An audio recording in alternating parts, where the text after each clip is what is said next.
Hello, hello, hello, and welcome to Beat the Binge this Christmas. Everything you need for a binge-free holiday season. It's 4 o'clock now, and I have just started the recording, but I wanted to start in time because I know people are busy, and if anyone needs to go, then you can just, you can still stay on track for whatever it is that you had planned after this workshop. So if everyone could just put themselves on mute, that'd be awesome, and then towards the end, I will have time for questions, but I will turn the recording off for that as well. So please listen in, enjoy, and if there's anything that comes up, make sure that you write it down so that you can ask it at the end and don't forget. So make sure as well that you do listen to the whole thing, you stay for the whole thing, because at the end I am going to give away a little Christmas present from me to you. So make sure that you don't go anywhere. I don't care if you're cooking food or walking your dog or whatever you're doing, just make sure that you keep on listening because it's a very, very good present if I say so myself. So what will we cover today? Well, we are first going to talk about my own personal story with binge eating. And I know a lot of people who either hear or who are tuning in after have already listened to a lot of my podcasts. But I still felt like it was something that's really important to have in. But I know that a lot of you already know a lot of my story, which is awesome. And glad that it does resonate and help you see that you're not alone. We're going to cover what overeating is versus what binge eating is, why you turn to food instead of using other coping mechanisms, and why it's so hard to stop eating, how to regulate your nervous system, and of course also what the nervous system does for you and why it's important to know this, and how you can also have a binge-free Christmas.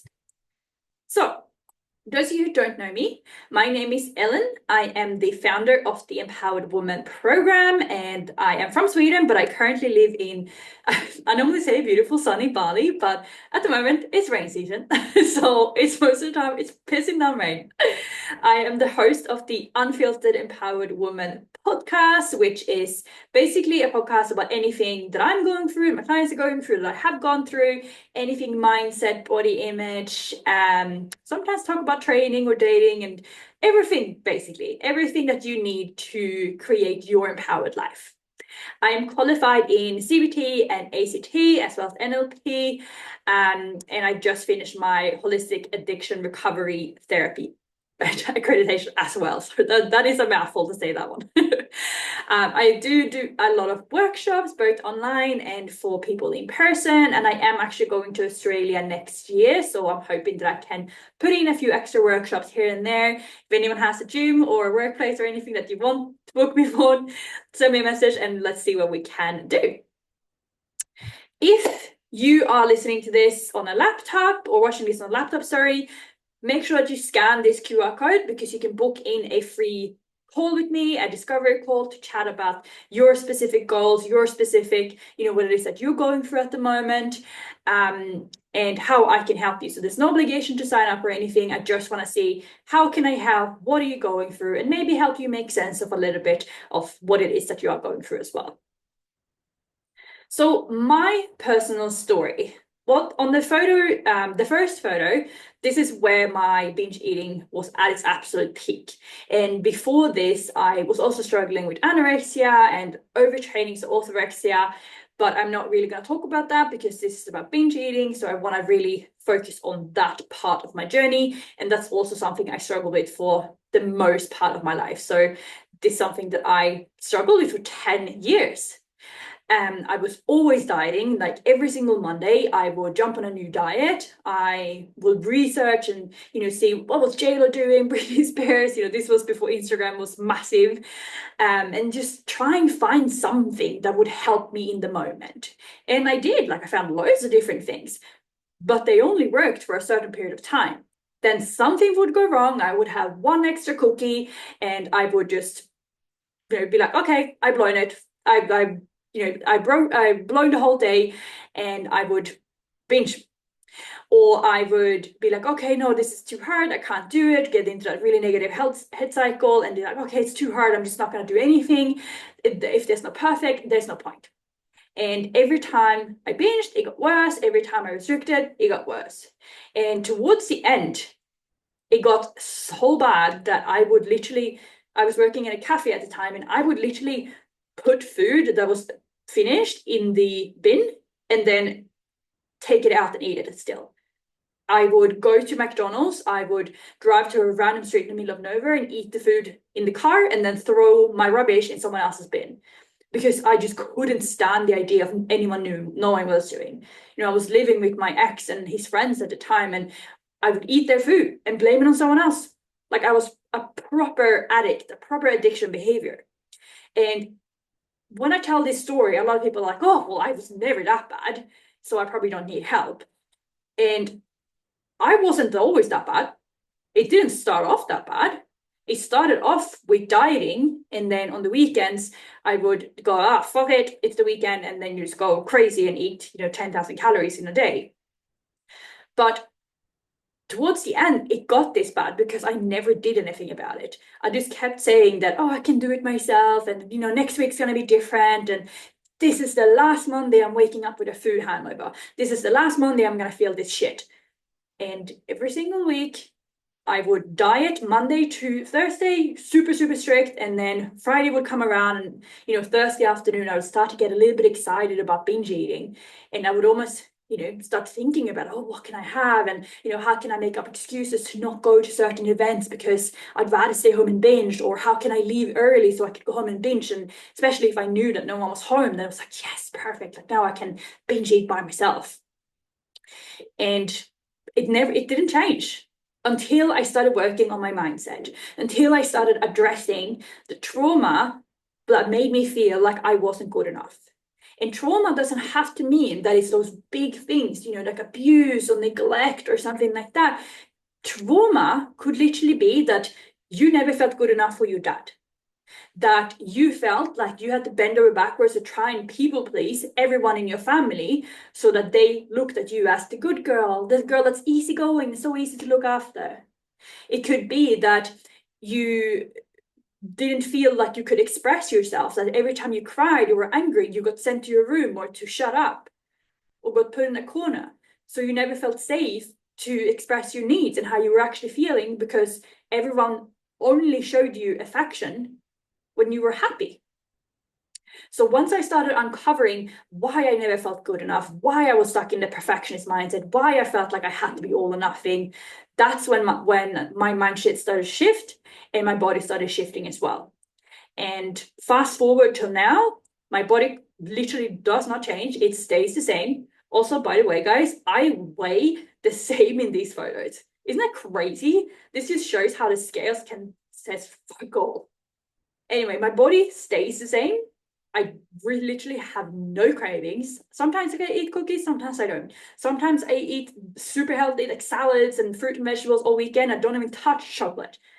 That never would have happened 10 years ago. Not a chance. Because weekends for me was like, I have to eat as much as possible, otherwise I waste a weekend. I haven't touched my fitness pal in years, and I haven't binged since 2018. Like, I couldn't even tell you the last time I binged, but I know it was roughly around in that year, because that's when I started working on the deeper level stuff. So why am I telling you this?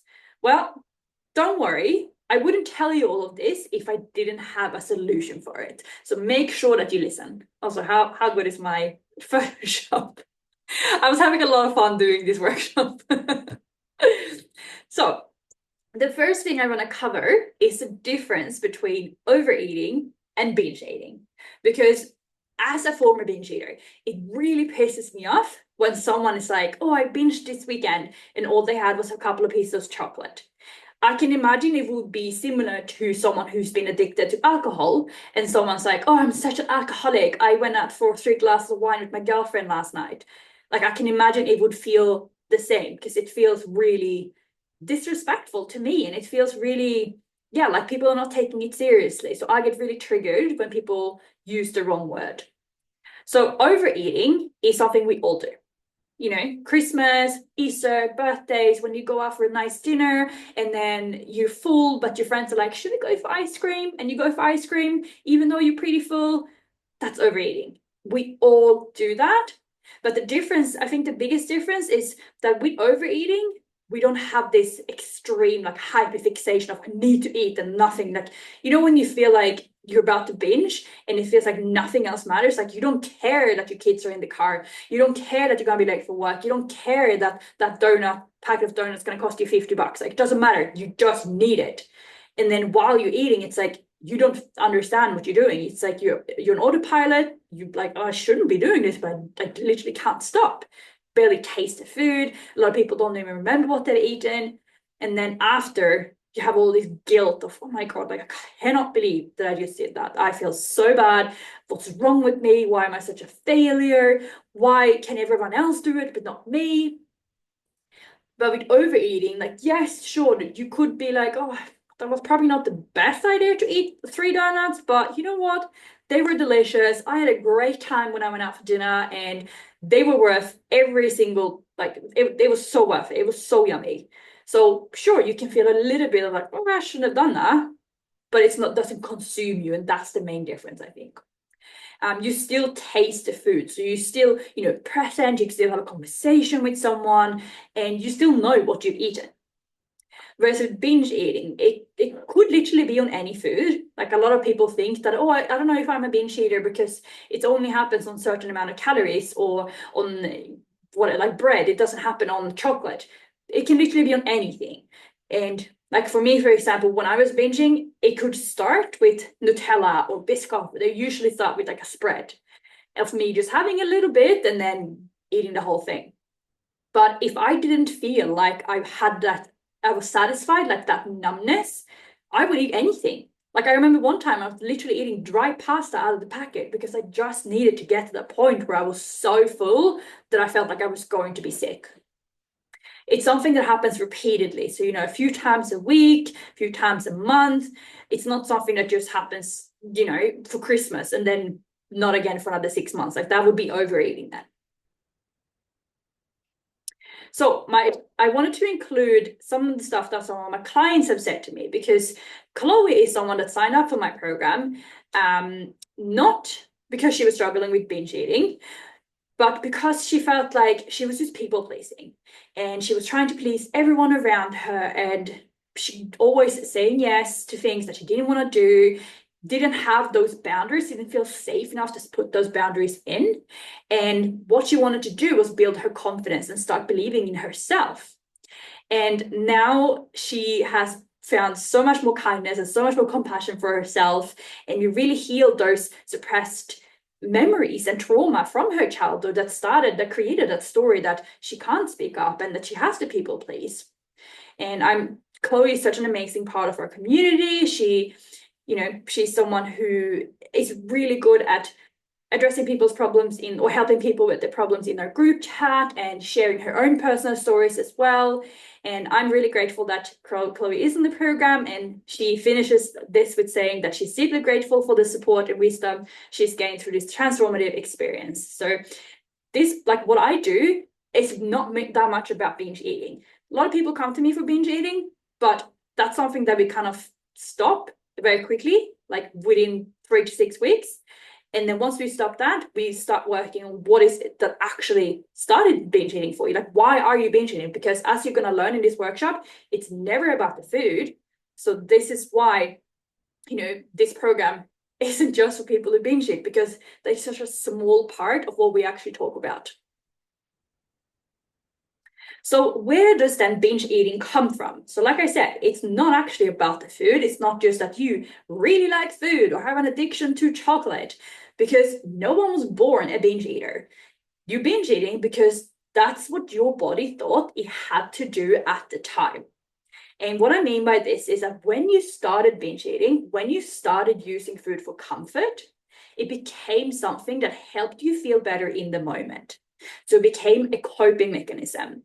So for example, if you dealt with stress or sadness or anger and you didn't know how to deal with that in childhood, you were just told to put the lid on, don't talk to me about it, stop crying, stop being angry, you're being annoying, or like that you're not good enough, so you need to try harder. It doesn't matter that you feel like shit now because you didn't win, go and try harder. or that you only felt good enough when you were getting that praise, when you were winning things. But what about the times that you didn't? And what about when that initial high from winning wore off? What did you feel then? Well, you probably felt pretty empty. And so I want you to look back to your childhood and see, okay, where in my childhood did I start using food as a coping mechanism? And this is something that most people get taught very early. Just think back to when you go to the dentist. Oh, you're such a good girl today, here's a lollipop. Or are you crying? Oh, come here, have some ice cream. Or here, have some chocolate, you'll feel better.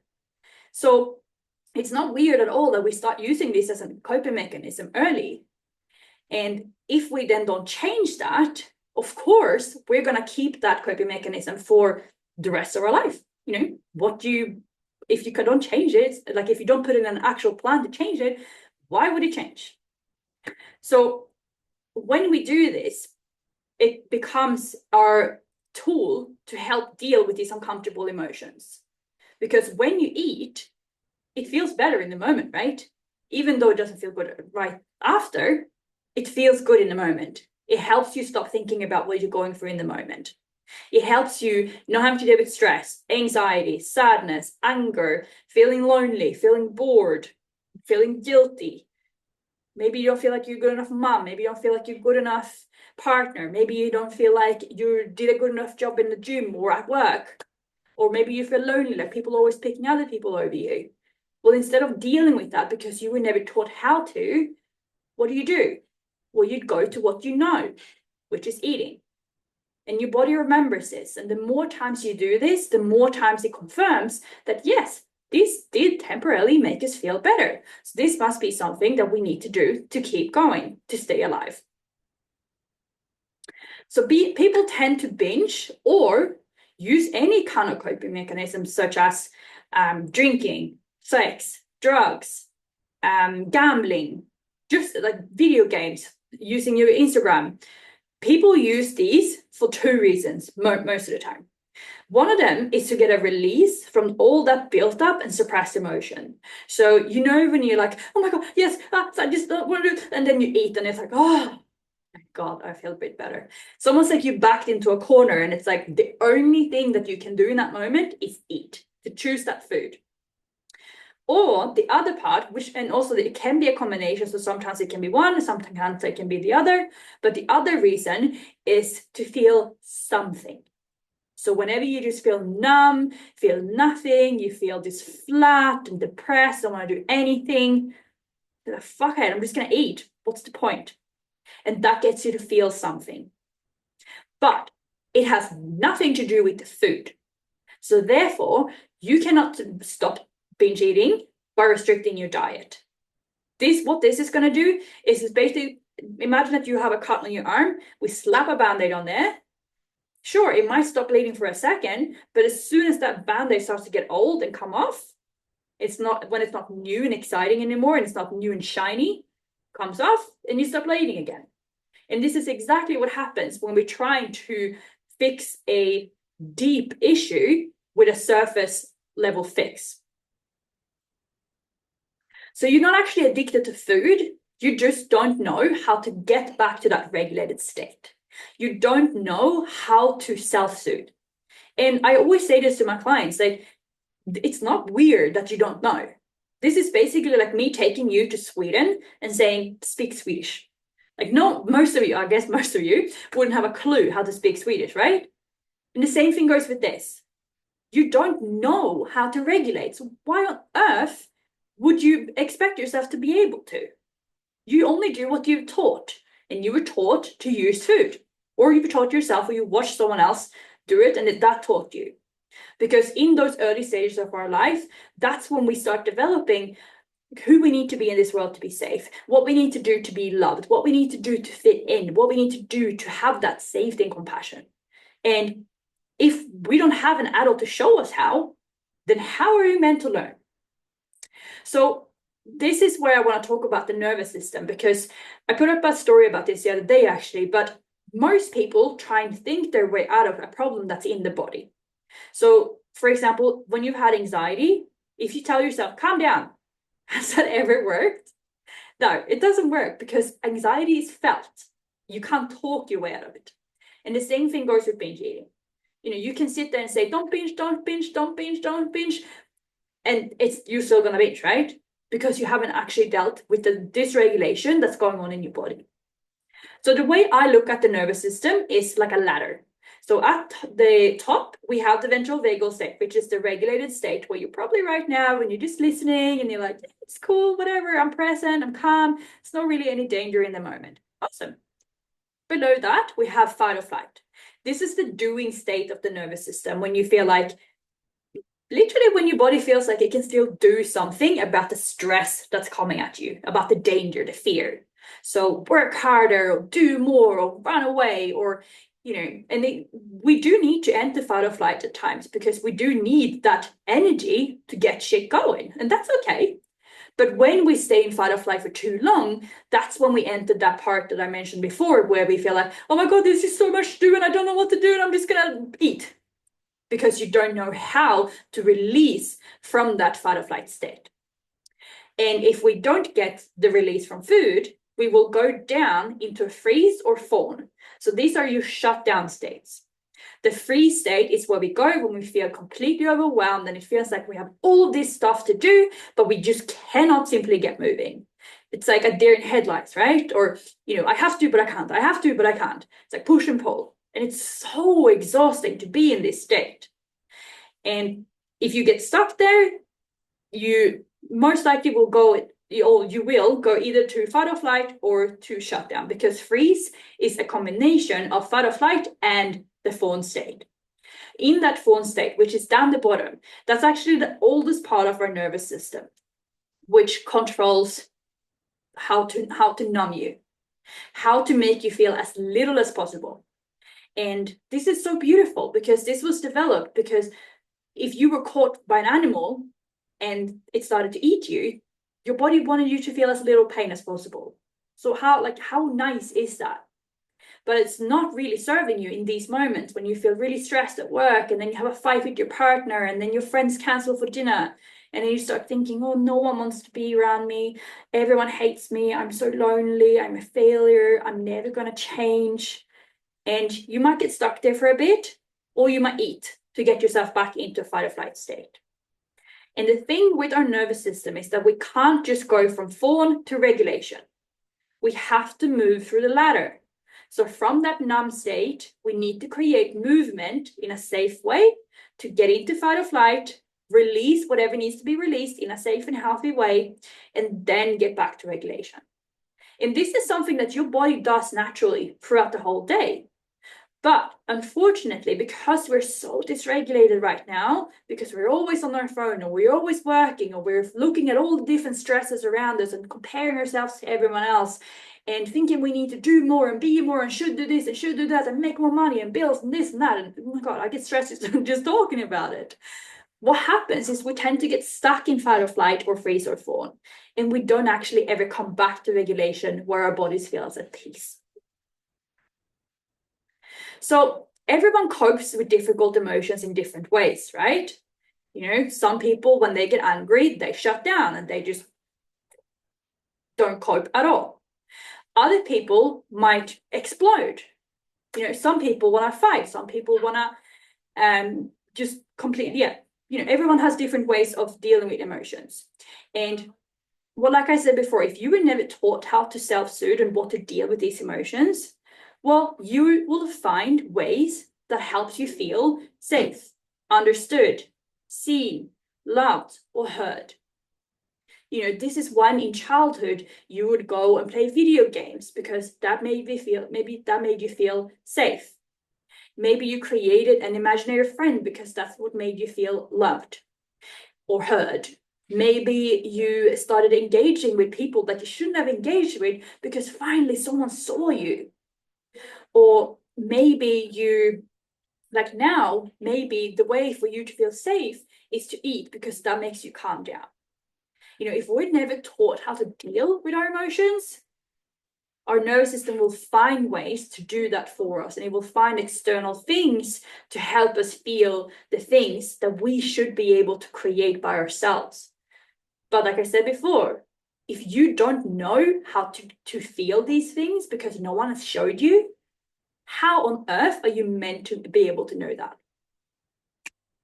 So how do we then break the cycle? How do we actually stop? How do we regulate ourselves? How do we get to that place where we can self-soothe without using harmful ways or coping mechanisms to suppress and avoid what we're actually feeling? Well, we need to get out of that fight or flight. We need to get out of freeze or fawn. We need to get out of the dysregulated state. So to do that, we need to stop being on autopilot. And what happens in a fight or flight state is that we have this tiny part of our brain called the amygdala. And when we go into fight or flight, like that amygdala is the fear center of the brain. And if that sets off and it goes, wee, alarm bells, this human is in danger. Even though you know now it might be danger because you feel like you're not a good enough mom, but then it might have been danger that you were getting chased by a tiger. Anyway, what happens is that it hijacks your prefrontal cortex. So the prefrontal cortex is a part of your brain that's responsible for making conscious decisions. So basically what this means is that your brain gets hijacked and you're not going to act like your true self. You're going to go on autopilot.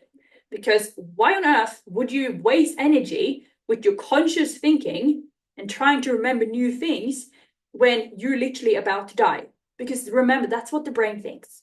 You know, your nervous system has not changed at all, but the external world has changed so much. So when this happens, to avoid this from happening, we need to identify what is your trigger. What is it that ticks you that makes you binge? And in that moment, what is it that you're actually feeling? And what do you think that you would need in that moment? So for example, if you feel sadness, what would you need to help you release the sadness? If you feel stress, what would you need to help you release your stress? And this is how you're going to become more and more in tune with your body to understand, okay, I'm actually using food because food is temporarily numbing my sadness. It's temporarily numbing my guilt. It's temporarily numbing that I'm not feeling good enough. The worst thing that we can do is feel guilty, because guilt, even just say to yourself now, I'm not good enough. Like even just me saying that to you, I get this lump in my chest. It feels awful. And it feels like I can immediately feel like I feel stressed. And this is what negative self-talk does in the body. It creates stress. It creates that fight or flight. So when you're feeling guilty and you're living in the past and you're feeling shame, you're living in the past, you're looking at what went wrong, and you've relived that moment over and over and over again, telling your brain, this is important, we need to remember it, and we need to do it again. So we need to let go of it, because guilt and gratitude cannot exist at the same time. So if you can instead learn to say, oh, I'm feeling guilty. Okay, what is something I'm grateful for in this moment? And that could literally be that you have fresh drinking water. It doesn't have to be a massive thing. You just need to train your brain to stop being stuck in that guilt cycle. Binge eating can feel like your identity. You know, most of the clients I work with, they come to me and they're, I'm a binge eater. And it's not, because binge eating is a mask. It's a part of you that was created because you didn't know how to cope growing up. Every single part of you, no matter how fucked up you feel like that part is, or why, you know, you might look back and be like, oh my God, I was such a stupid teenager, did this and this and this. You didn't do that because you wanted to be stupid. You did that because that's what you thought you had to do to cope, to fit in, to be safe, to be loved, to feel seen. You didn't know better. So feeling guilty and beating yourself up for doing what you thought you had to do to survive, that doesn't make any sense, does it? And I think it's so important to start looking at the parts of us that we dislike the most as the parts of us that are trying so hard to be integrated, to be approved. Those are the parts that we need to learn to love the most. Just take it from my client, Alison. She signed up to get her binge eating under control, but since she started the program, she realized she had deeper wounds that she needed to heal. And She's someone who has done so much work on herself. She's incredible with doing the workbook, showing up to calls, talking to me, talking in the group, and the results are unbelievable. Like she says here, do the workbooks, videos, attend the group calls, and participate in the group, and you will 100% begin healing. This program has it all. And that was my vision when I created this. Like, I wanted it to be like your non-stop shop, or the last stop that you need to be able to heal from not just binge eating, but anything, any addiction or any negative self-sabotaging behavior that you want to change in your life. So what not to do then? Well, the first thing that we definitely don't want to do is beat ourselves up, because like I said, that's going to keep you stuck in the past. It's going to tell your brain this is important, we need to remember this, and that makes it more likely to do it again. And also, if you think about, like, if you say to yourself, don't think about a pink elephant, what happens in your brain? Straight away, pink elephant comes up, right? So when we tell ourselves, I can't have this, or this was bad, your brain just thinks about, oh, that thing again, oh, that thing again. So it's literally the worst thing that you can do. Instead of focusing on what can I delete, what can I add in? What can you feel grateful for? What can you do in this moment? How can you show yourself compassion? So we don't want to, same thing goes with your food. Instead of, oh, what can I remove to restrict more today? What can I add in to feel better about myself? What can I add in to nourish my body? If I ate 10,000 calories in chocolate yesterday, what would my body need in this moment? Maybe it would need some more nutrients, maybe some protein, some water, maybe go for a walk.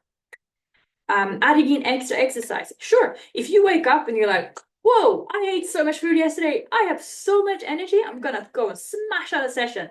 Cool, you do that then. But I never want anyone to exercise because you feel so guilty about what you ate yesterday. And the probably worst thing is to hire a nutrition coach and go, I'm going to binge all Christmas and start again in January.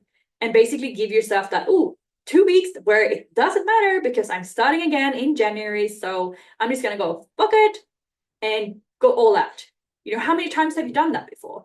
I know I used to do that every freaking January, be like, okay, the diet starts, December, the diet starts in January. So I'm just going to eat my whole way through December, even though I didn't like the food, and then start it again. And, you start with your coach and you're like, I'm so dedicated. I want to be 100%. Like, I don't want to do any mistakes. And unfortunately, a lot of coaches will be like, yes, that's amazing. But what it's actually doing is encouraging that all or nothing mindset. And what you actually need in that moment is to have compassion for yourself so you don't feel as guilty, so you don't feel as much shame. So some pro tips just for Christmas is to not save yourself for dinner. There's a lot of calorie counting or banking coaches out there right now who are like, bank Christmas or calories for Christmas. I think this is the worst thing you can do, because what's going to happen? You haven't eaten all day and then you go for food. Well, you're going to be starving, absolutely starving.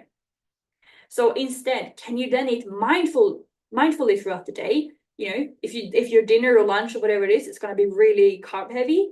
Maybe have some extra protein for breakfast. Maybe have some extra salad. Maybe have some extra nutrient dense food. Again, what can we add in instead of what can we take out?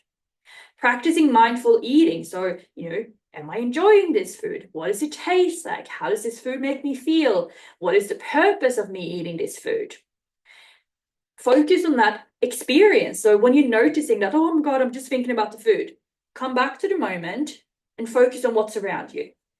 How is your family feeling? What are they actually saying? How do you feel in this moment?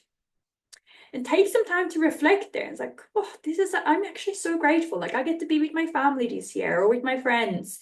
Like, this is so amazing. Like, look at everything that I've experienced this year. Look at everything I've done. Like, those things are amazing.